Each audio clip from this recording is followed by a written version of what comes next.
ఇక power star Pawan Kalyan ఎక్కడి నుంచి పోటీ చేస్తాడనేది ఇంకా నిర్ధారణ కాల. 2 నియోజకవర్గాల్లో పోటీ చేయాలా లేదా ఒక నియోజకవర్గంలోనే పోటీ చేయాలని గతంలో తెలుగుదేశం పార్టీ మద్దతు లేనప్పుడు అవసరమైంది 2 చోట్ల.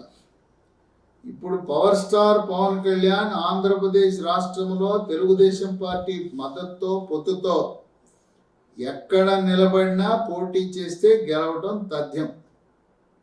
కనుక పవర్ స్టార్ 2 నియోజకవర్గాల్లో నిలబడిన అవసరం లేదు.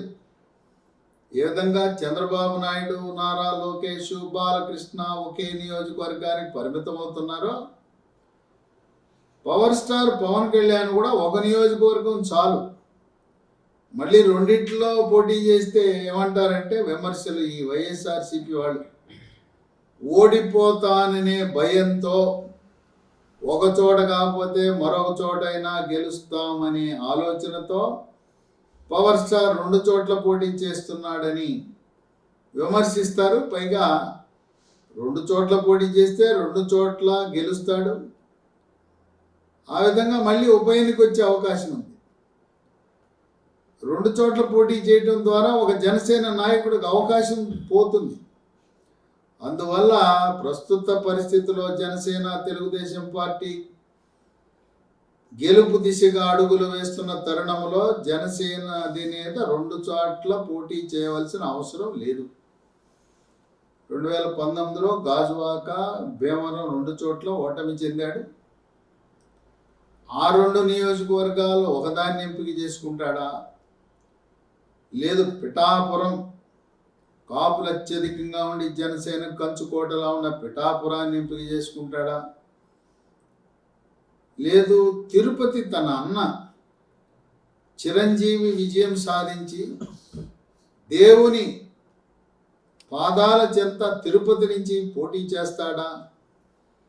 ఈ మధ్యకాలం ఇంకో ఊహాగానం కూడా వచ్చింది. కృష్ణా జిల్లాలో అవినిగడ్డ నియోజకవర్గం నుంచి జనసేన అధినేత పోటీ చేస్తాడని ప్రచారం జరుగుతూ ఉంది. ఏదేమైనా ఇంతవరకు జనసేన అధినేత ఏ నియోజకవర్గం నుంచి పోటీ చేస్తాడనే ప్రకటన కానీ స్పష్టత కానీ రాలేదు.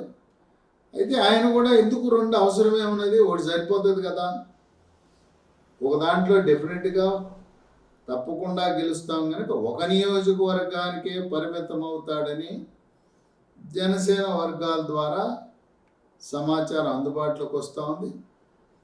ఏదేమైనా జనసేన తెలుగుదేశం పార్టీ పొత్తు వల్ల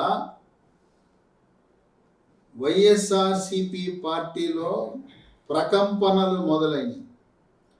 ఆ పార్టీలో దాదాపు 60 నుంచి 70 మంది ఎమ్మెల్యేలను, ఎంపీలను, ఇన్ఛార్జీలను కొంతమందికి సీట్లు నిరాకరించడం కానీ, కొంతమందిని నియోజకవర్గాల మార్పు, లోక్సభ సభ్యుల్ని ఎమ్మెల్యేలుగా, ఎమ్మెల్యేలు లోక్సభ సభ్యులుగా మార్చడం, రకరకాల మార్పులు చేర్పులు జగన్మోహన్ రెడ్డి ఎందుకు చేస్తున్నాడంటే తెలుగుదేశం జనసేన పార్టీ 2 కలిసి పోటీ చేస్తే వైఎస్ఆర్సీపీ పార్టీకి కష్టకాలము దాపురించింది. అమరావతి రాజధానిని లక్ష్యంగా ఆంధ్రప్రదేశ్ రాష్ట్రంలో ఉండే అన్ని రాజకీయ పార్టీలు ఒక్క వైఎస్ఆర్సీపీ పార్టీ మినహాయించి అన్ని పార్టీలు కూడా అమరావతి రాజధానిని కోరుకుంటున్నారు.